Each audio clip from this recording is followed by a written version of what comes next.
It's 2 a.m., and I'm still reeling from what went down today. Never thought I'd be airing my family drama online. But here I am, typing this out because I can't sleep, and I need to process it all. Some background. I'm 58, a widower for 15 years now. My wife, Eloise, passed from cancer when our son, Daniel, was just 15. Since then, it's been just the two of us, or rather, just me, doing everything for him while getting little in return. But hey, that's parenthood, right? At least, that's what I always told myself. I've never been one to rock the boat. The guy who picks up the slack, who doesn't complain, who co-signs loans and never gets paid back. The dad who put his own life on hold because Daniel needed me. Classic pushover behavior, I know. Fast forward to now. Daniel, now 30, brought his fiancée, Savannah, 28, home last weekend for a visit. They've been together 8 months and got engaged after 6. Red flag, sure, but I kept my mouth shut because that's what I do. This was only my 3rd time meeting her. First time was at a loud bar where we barely spoke. Second was at Thanksgiving, where she ignored everyone for TikTok. But I bit my tongue because Daniel seemed happy, and that's all that mattered. They arrived Friday night. I went all out. Cleaned the guest room, fresh sheets, even ordered pizza from the local place, not Domino's, which earned me a glare. Saturday morning, I made a big breakfast. Daniel slept till noon. Savannah barely touched her food, and they spent the afternoon glued to my Netflix while I prepped dinner. Then everything changed. I was in the kitchen making Daniel's favorite lasagna, a 4-hour process, by the way, when Savannah cornered me. Daniel was in the shower, and suddenly she was in my face, shoving me against the counter. "Listen, old man," she hissed, coffee breath hot in my face. "Once we're married, you're getting dumped in the cheapest nursing home we can find. Daniel's sick of taking care of a useless burden like you." I was too stunned to speak. Then I saw Daniel in the doorway, my own son, and instead of defending me, he just nodded and said, "It's true, Dad. We need your house more than you do. My house, the one I've owned for 30 years, the one I paid off working double shifts, the home where I raised him, where every corner holds memories of Eloise." And what did I do? I smiled, nodded, turned back to my sauce, added some oregano, and kept stirring like nothing had happened. They went back to their show. I finished cooking, served dinner, made small talk, but this morning, my phone blew up with 23 missed calls and a flood of panic texts. Guess I'm finally done being the pushover. It started with the wedding plans. I overheard them talking about it. Daniel and his fiancée, Savannah, planning a destination wedding in Mexico. And to my surprise, I was invited. I just nodded and smiled, washing the dishes as they prepared to meet some of Daniel's old high school friends. But inside, I was dying. Something was happening to me that I'd never felt before. It wasn't just anger. It was a slow-burning rage, a storm of everything I'd swallowed down for years suddenly bubbling to the surface like lava.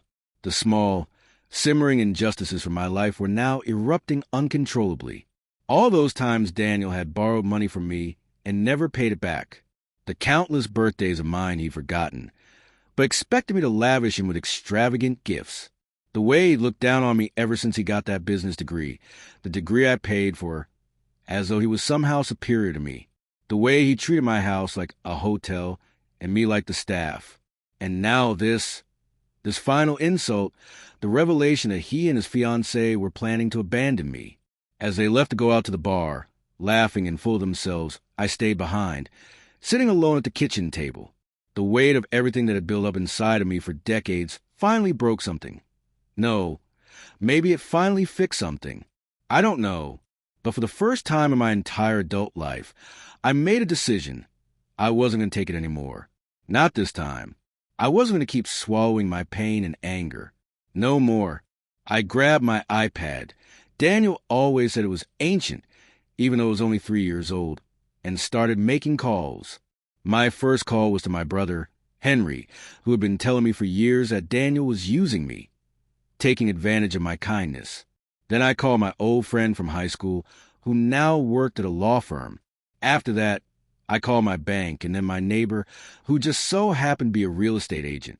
You see, Daniel and Savannah had no idea what they were messing with. They thought I was just some clueless old woman who didn't understand what was happening around me. They were wrong. My house, the one they thought was worthless, was sitting on land that had recently become incredibly valuable.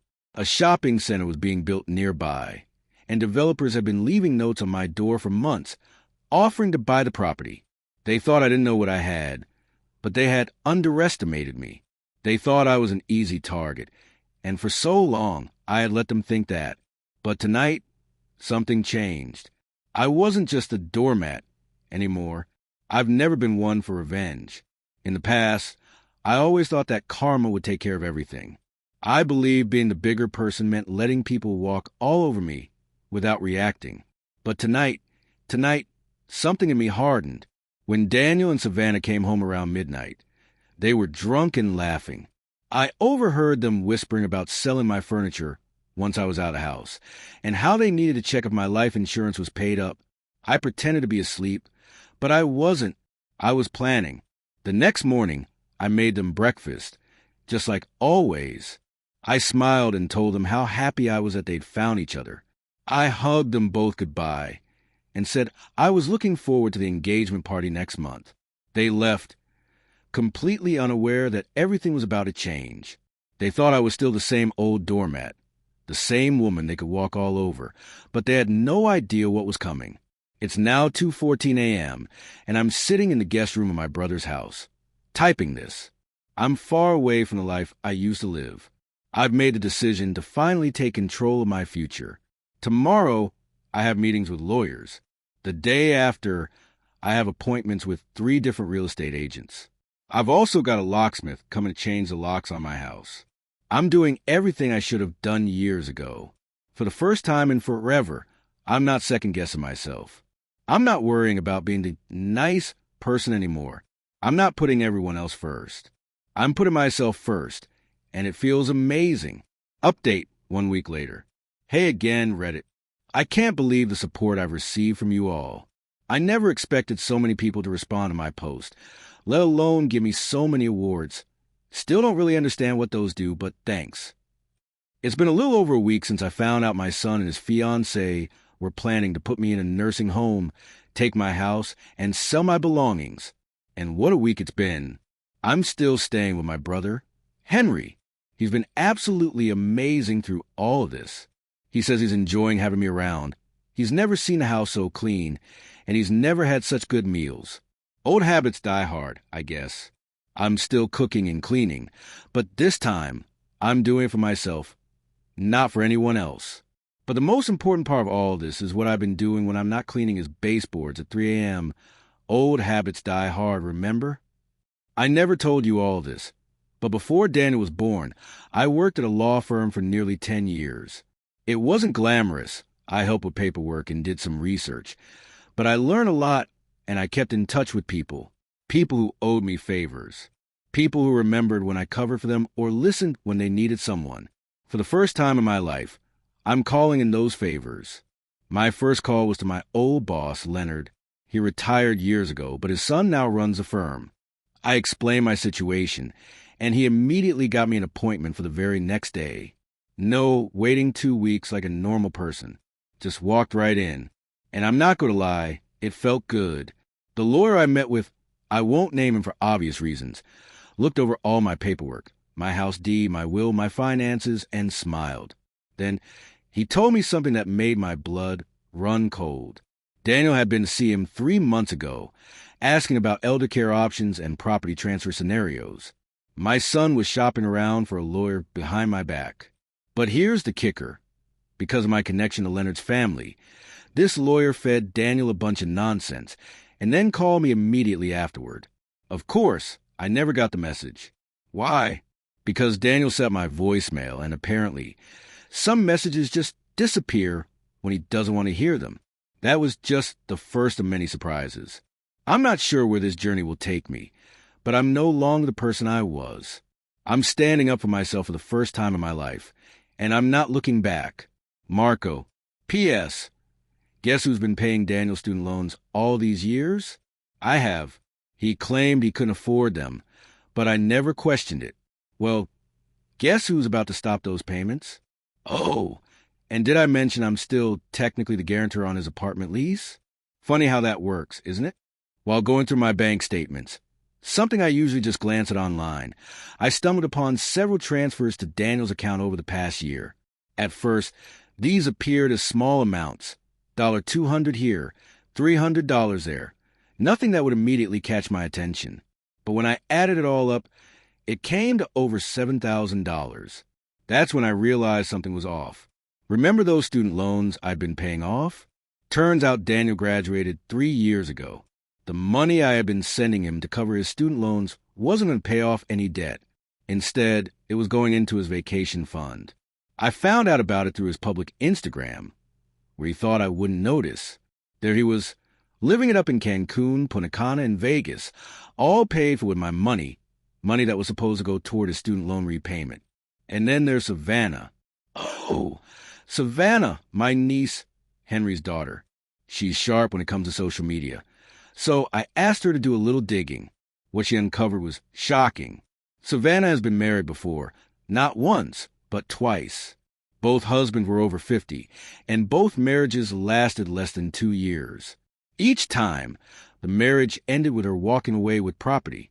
It's like she's a black widow, but instead of killing her husbands, she just takes their houses. But there's more, much more. During her investigation, Savannah found that they've been stealing things from my house whenever they visit. At first, I thought I had just misplaced things like my late wife's jewelry, my coin collection, and even my dad's old watches.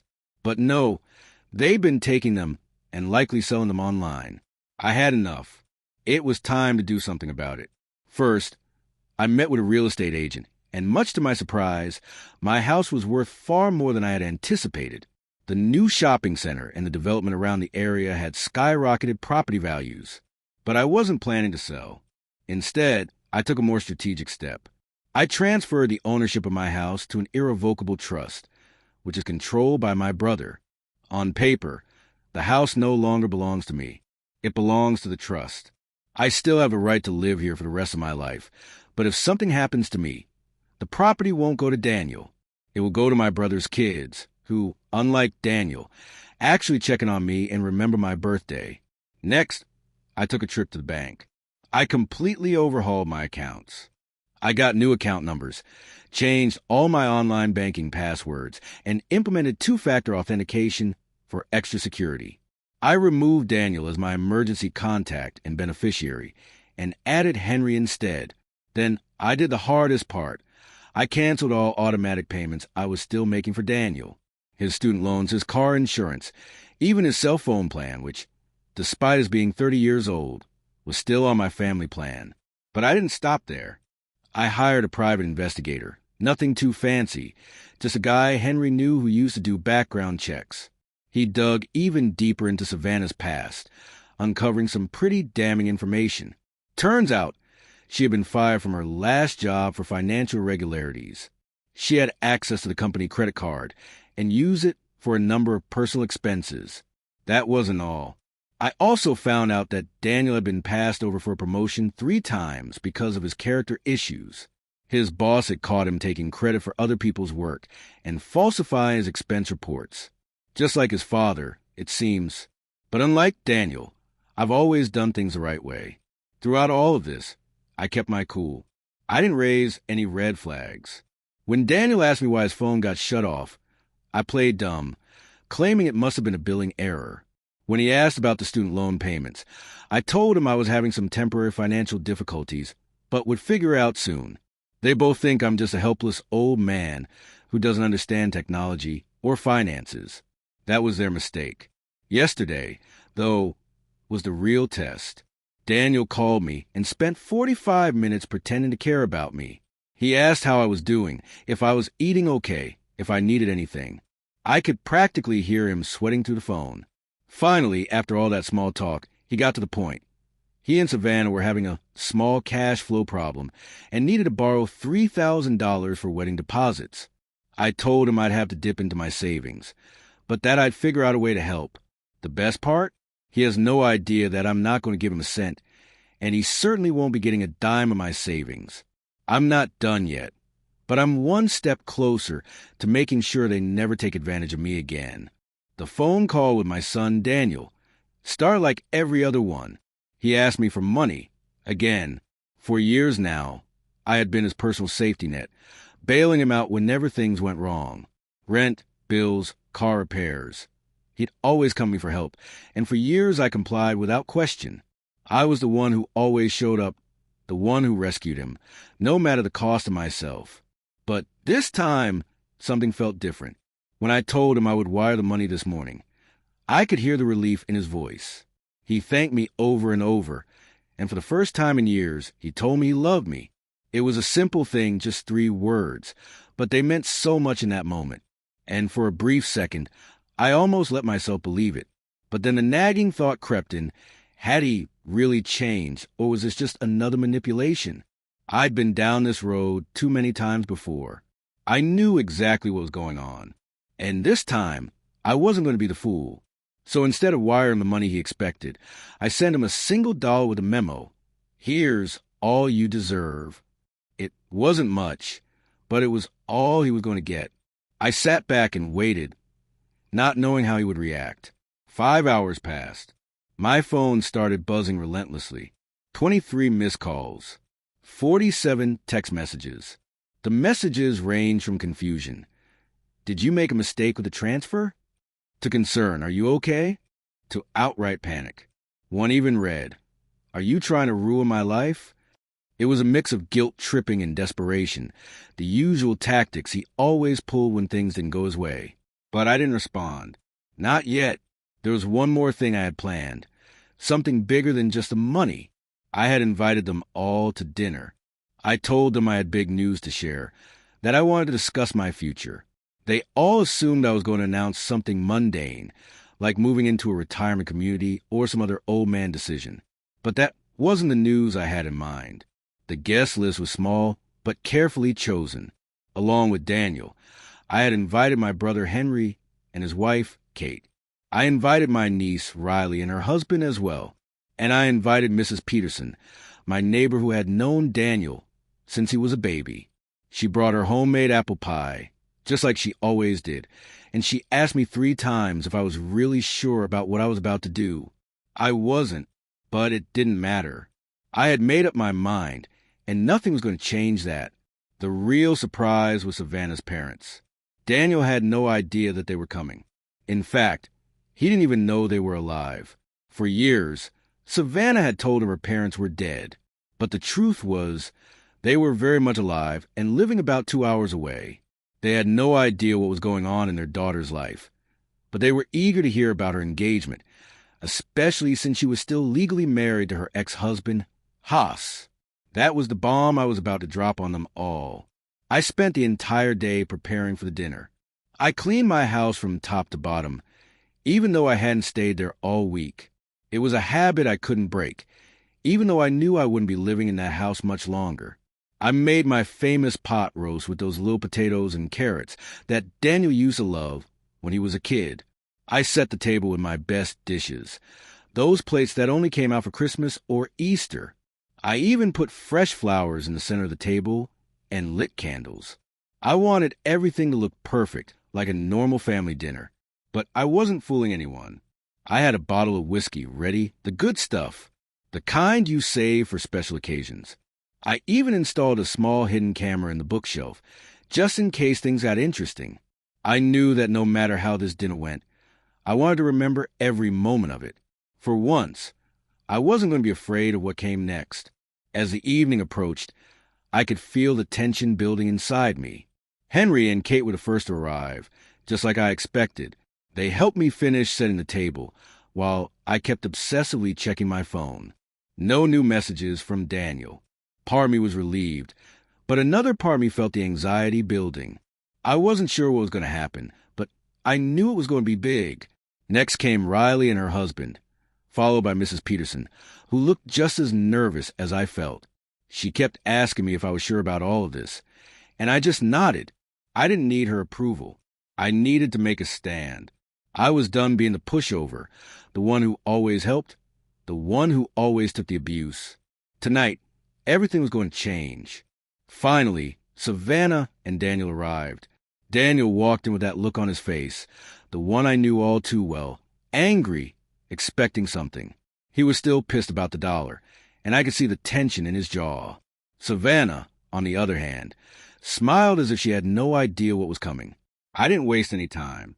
I stood up, cleared my throat, and looked around the room. Then I dropped the bombshell. I started with Savannah's parents.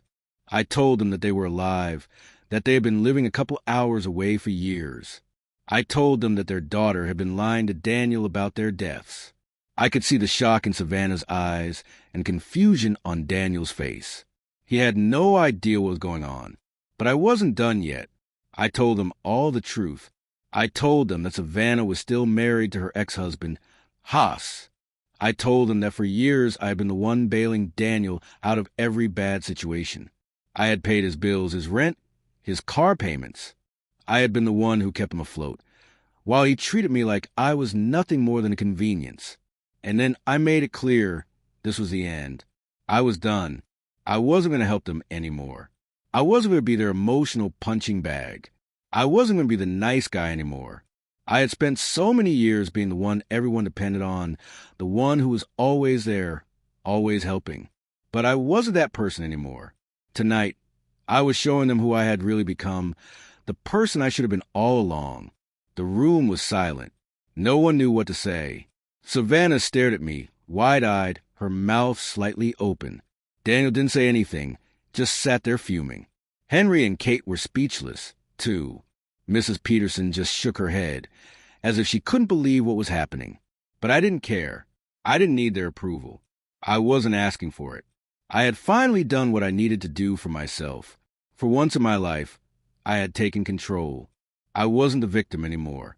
I wasn't the pushover. The rest of the dinner went by in a blur. The awkward silence that hung in the air was almost unbearable, but it felt good to finally let it all out. For the first time in years, I wasn't afraid of confrontation. I wasn't afraid of standing up for myself. And as the evening wore on, I knew this was the beginning of something new for me. The next day, I felt lighter. For the first time in a long time, I wasn't carrying around the weight of their expectations. And as I reflected on the dinner, I realized something. I wasn't afraid anymore. The person that had always tried control, the person I had always allowed myself to be, was gone. I was the wolf they never saw coming, and I couldn't be more relieved. I wasn't sure what to expect, but I nodded anyway. The real wild cards in this situation were Savannah's parents.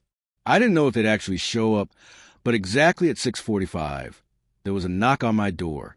It was Mr. and Mrs. Grant. They looked completely normal, nice, even, nothing like what I'd imagined based on the story Savannah had told me about her abusive childhood and the trauma she'd endured. Mrs. Grant hugged me immediately, thanking me for reaching out. She showed me pictures of their other daughters and grandkids. Apparently, they'd been trying to contact Savannah for over a year, ever since she ghosted them after borrowing $10,000, claiming it was for a medical emergency. Just as I was absorbing that, the doorbell rang again. My heart started pounding, so hard I thought everyone could hear it. I quickly smoothed down my shirt, the new one I bought specifically for this occasion, and took a deep breath before opening the door. There they were, Daniel, looking confused, and Savannah, looking irritated. They froze when they saw the cars in the driveway. Daniel was the first to speak. "What's going on here?" he asked. I just smiled, welcoming them in, and told them I had a surprise. Savannah, not missing a beat, started making excuses. She claimed she had a sudden work emergency. Of course. On a Saturday night. No less.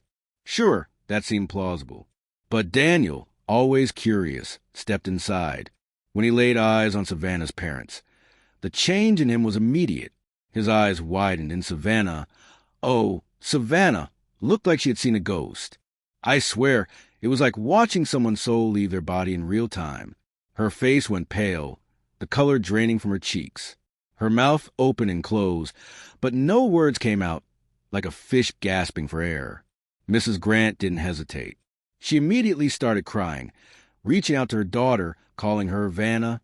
Apparently, that was Savannah's real name, not the name she'd been going by. Mrs. Grant asked, in a trembling voice, where Savannah had been all this time. Why had she disappeared? Savannah, who had been so in control of everything up until this point, suddenly looked like she might either faint or bolt.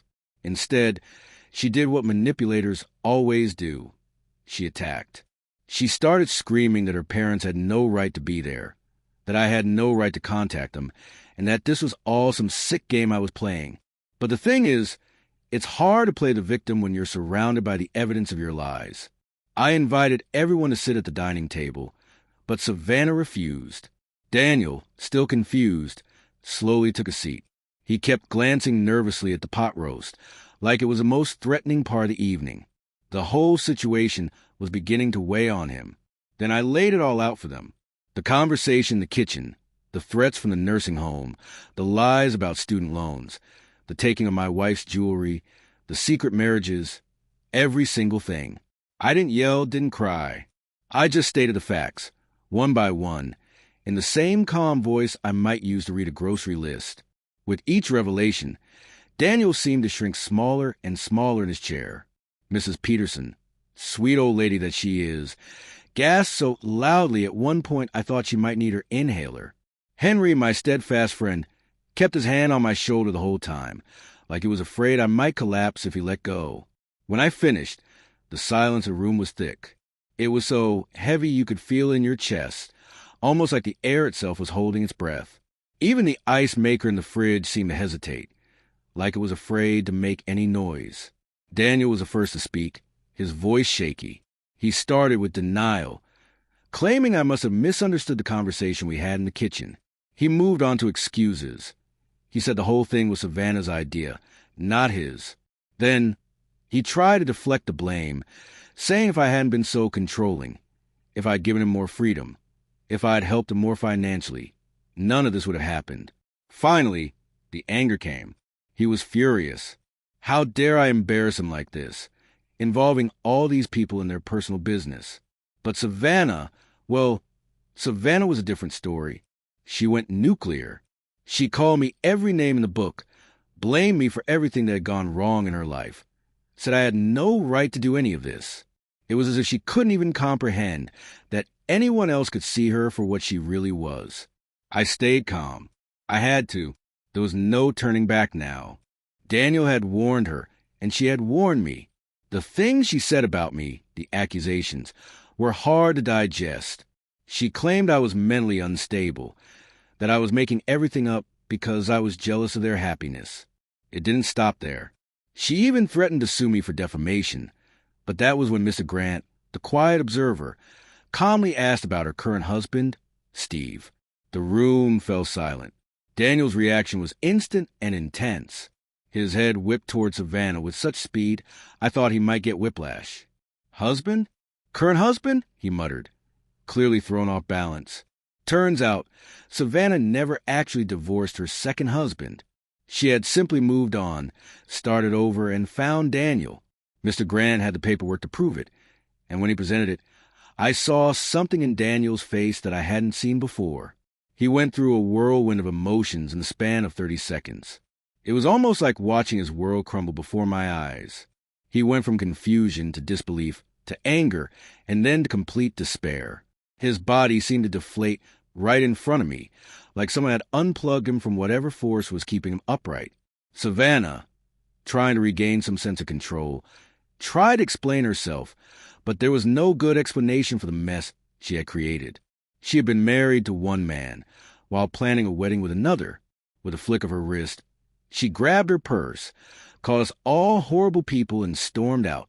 The room was still for a moment, and all eyes turned to Daniel. He sat there, looking completely lost. Then, to my utter surprise, Daniel started to cry. Not just a few tears, but full-on sobbing, the kind of crying I hadn't seen since he was a little boy. I remembered the last time I had seen him cry like that, when he broke his arm falling out of the treehouse. He kept muttering apologies between sobs, saying he was sorry for everything, that he had messed up, and that he didn't know what had happened to him. Part of me wanted to comfort him. After all, that's what dads do, right? But the other part, the newer part of me that had been developing a spine over the past few years, stayed seated. I watched him, silent, waiting. His apologies turned into promises. He begged me to help him, to fix things. He said he'd pay me back, that he'd make everything right, that he'd be a better son. Then, in desperation, he shifted to bargaining. Could I talk to his landlord? Could I help him get his car back? And for the first time in my life, I said no. No, I wouldn't bail him out. No, I wouldn't solve his problems. No, I wouldn't pretend none of this ever happened. It felt like a weight lifting off my shoulders when I finally said those words, though my heart ached. It felt like I was finally making a stand. The dinner ended soon after. Mrs. Peterson, ever the kind soul, took Daniel home with her. She had always had a soft spot for him. Savannah's parents left to try and find their daughter, and Henry and Kate helped me clean up in silence. That was 5 days ago. Since then, my phone has barely stopped buzzing. Daniel has been texting me constantly, apologizing, begging me for forgiveness. His messages swing from angry to desperate, sometimes pleading, other times lashing out. Apparently, Savannah left town. She went back to husband number 2, according to her parents. As for Daniel, things have only gotten worse. He lost his job, and I learned that the company had been on shaky ground even before that, mostly because of some shady accounting practices that I'm pretty sure had something to do with Savannah. His landlord is evicting him because he hasn't paid rent. His whole life is crumbling, and for the first time, I'm not rushing to fix it. Instead, I've been focusing on fixing my own life. I moved back into my house yesterday, changed all the locks, and installed a security system. I spent a whole day sitting in my garden, drinking coffee, and planning what flowers to plant this spring. For once, I didn't feel rushed, anxious, or like I was constantly in damage control mode. Henry thinks I should cut Daniel off completely. Riley thinks I should give him one more chance, but with strict boundaries. Mrs. Peterson calls me daily, advocating for Daniel, saying he's just lost his way. I'm not sure what I'll do about Daniel yet. Part of me still loves him. After all, he's my son, the little boy who used to fall asleep on my chest while we watched Saturday morning cartoons. But the man I see now is someone who once stood in my kitchen and agreed that I should be thrown away like garbage. People keep asking me if I feel better now, if revenge tastes sweet, if I'm happy with how everything turned out. The truth is, I don't know. I don't feel exactly happy, but I don't feel like a doormat anymore, either. For the first time in years, I feel like myself. Maybe even for the first time in decades. Yesterday, I caught my reflection in the mirror and didn't immediately look away, like I usually do. I actually stopped and looked at myself. Gray hair, wrinkles around my eyes. The same face I've always had, but somehow different. This morning, Daniel showed up at my doorstep. His face was unshaven. His clothes the same ones he wore to dinner that night. His eyes were red, either from crying or from drinking, maybe both. He didn't ask for money this time. He just asked if we could talk. I haven't let him in yet. He's sitting on the porch swing now, waiting for me while I type this. And for once in my life, I'm making someone else wait for me. I'm not sure what I'll say when I finally open that door. I'm not sure what comes next for either of us. But I know one thing for certain. Whatever happens, I will never be anyone's doormat again.